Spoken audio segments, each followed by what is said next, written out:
ખેડાના મહેમદાવાદમાં પ્રભાત hotel વિવાદમાં આવી છે। સેવ ટમેટાની સબ્જીમાંથી કબૂતરની પાંખ નીકળી હતી।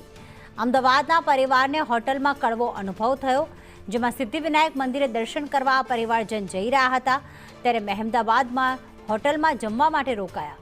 હોટલ સંચાલક સામે પોલીસ સ્ટેશનમાં ફરિયાદ કરવામાં આવી।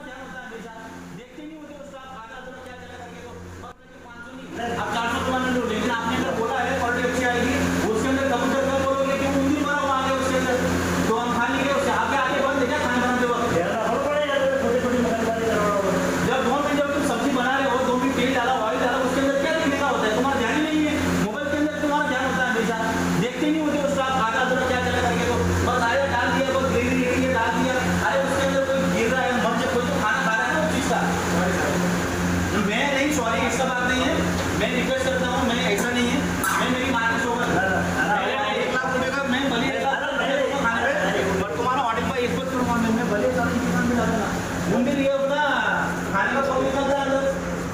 मैं इंस्टाग्राम वालों को सबको और मीडिया को बोला तो आज का मैं इनका करूँगा भले मेरे को। કરુણેશ અમારી સાથે જોડાઈ ગયા છે। કરુણેશ, મહેમદાવાદના પરિવારને કેવો અનુભવ થયો? તેમણે તો વેજ ઓર્ડર માંગ્યું હતું પણ નોનવેજ પીરસાઈ ગયું છે, શું વિગતો સામે આવી? જી પ્રીતિ, મહેમદાવાદનું જે પ્રખ્યાત સિદ્ધિવિનાયક મંદિર ખાતે રવિવારે ઘણા શ્રદ્ધાળુઓ દર્શન કરવા આવતા હોય છે અને આસપાસની હોટલોમાં તે ભોજન લેતા હોય છે।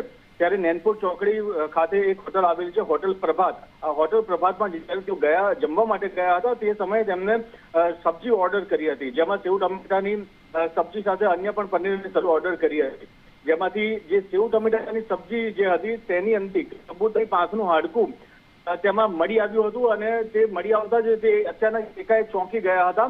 આ સમગ્ર મામલે જ્યારે હોટલ સંચાલકને ફરિયાદ કરી હતી, જે વ્યક્તિએ ઓર્ડર લીધો હતો તેને ફરિયાદ કરી હતી, ત્યારે તેમના દ્વારા ઉદ્ધતાઈપૂર્વક વર્તન કરવામાં આવ્યું હતું। ત્યારે આ સમગ્ર મામલાને લઈને તેમને તુરંત જ 112 નંબર પર ડાયલ કરીને પોલીસને ત્યાં બોલાવી હતી અને ફરિયાદ પણ પોલીસ મહેમદાવાદ પોલીસ સ્ટેશનમાં ફરિયાદ આપી છે। અજય પાટીલ નામના જે ફરિયાદી છે, જે ગ્રાહક છે, તે અમદાવાદના રહેવાસી છે અને સિદ્ધિવિનાયક મંદિર ખાતે તેઓ દર્શન કરવા માટે આવ્યા હતા। ત્યારે આ સમગ્ર ઘટના બાદ તેમને રસોડા જઈને રસોડાની પણ મુલાકાત લીધી હતી, જે દરમિયાન રસોડામાંથી પણ કોઈ પણ પ્રકારની જે હાઇજીન હોય તે મેન્ટેન ન થતું હોવાનું જોવા મળ્યું છે।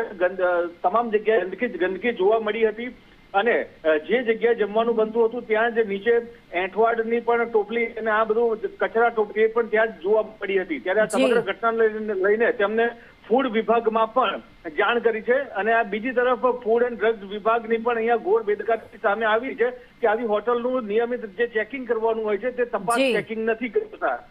જી પ્રીતિ, આભાર કરુણેશ તમામ વિગતો માટે।